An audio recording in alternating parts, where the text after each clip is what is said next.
lahat na lang, for everybody. Whether you're a mistress or, well, to anybody who will choose to love. Love with open eyes. Yun lang, huwag magbulag-bulagan sa pag-ibig. Kasi, masarap gawin yun eh. Oh, di ba? Madali naman talaga eh. Hello! Oh, sarap tanggalin ng contacts. So, yun ang aking ano lang, for everybody in general. When you choose to love, go in it with open eyes. Thanks, dear. Thanks, Miss Chris. Okay, here's another question. Hi, Miss Chris. Ito po, isang question lang po. Hypothetical question po. What's your name? I'm Rain po. Hi, Rain. Hello po.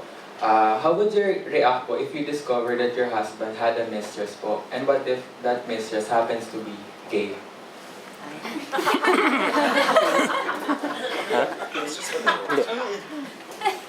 Okay, so,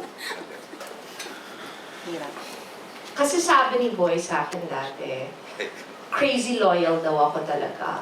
May ganun daw ako, na sabi niya, in a way, it's good. Because, sabi niya, you're loyal to a fault.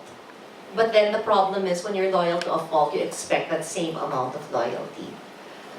And you can't accept pag hindi isukli sa yung ganon. Yung totoo, kasi natanong na ako dyan eh, na would you ever consider a relationship with someone? Kasi di ba all my best friends are gay. Yeah.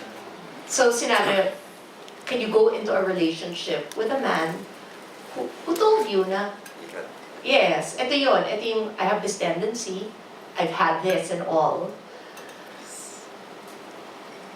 Number one, kung best friends kami na, best friends na, yun na, yung parang, ayoko naman to share the bed na. But I think we can stay best friends. Hindi, sinabi niya ko asawa, di ba? Pero kung sana from the start, I knew, wala lang lokohan. Kasi para from the start, nung pinasok ko, alam ko na baka ito yung mangyari. Tapos, di ba, sometimes, marriage naman turns into companionship. O wag lang niya ako gawing tanga. And dapat ano, di ba dapat good provider siya? Kasi, di ba parang, alam nga naman, yung partner niya, binila niya sa Forbes. Tapos ako nagbabayad ng bill sa amin. Hello. Hindi, yun na. I can accept it if there's honesty. So in that case, hindi na mistress kasi tinanggap ko na. Okay po, thank you po. May encounter ka na po with a real mistress? Meron ka na bang kausap? May kilala ka po ba? EJ naman. Sa pagka-high profile ng mga kaibigan ko, wag ko niyan sagutin. Okay. Here's more questions in the back. Ayan, si Candice has a question. Hello, good afternoon. Ngayon na nagawa mo na itong pelikula, what would you rather be? A wife or a mistress? A husband. True, because you get to choose. Wala kang choice dun eh. Unfair, di ba? Yung lalaki had a choice. He could choose to be good and stay faithful, or he could choose to fool around. But the wife had no choice. The mistress also only will ultimately have the choice later on when it dawns on you na how long can you be sharing? And how long can it be na matatanggap mo yun? So, I'd like to be neither. If the choice is, meron kang kakashare, wag na lang.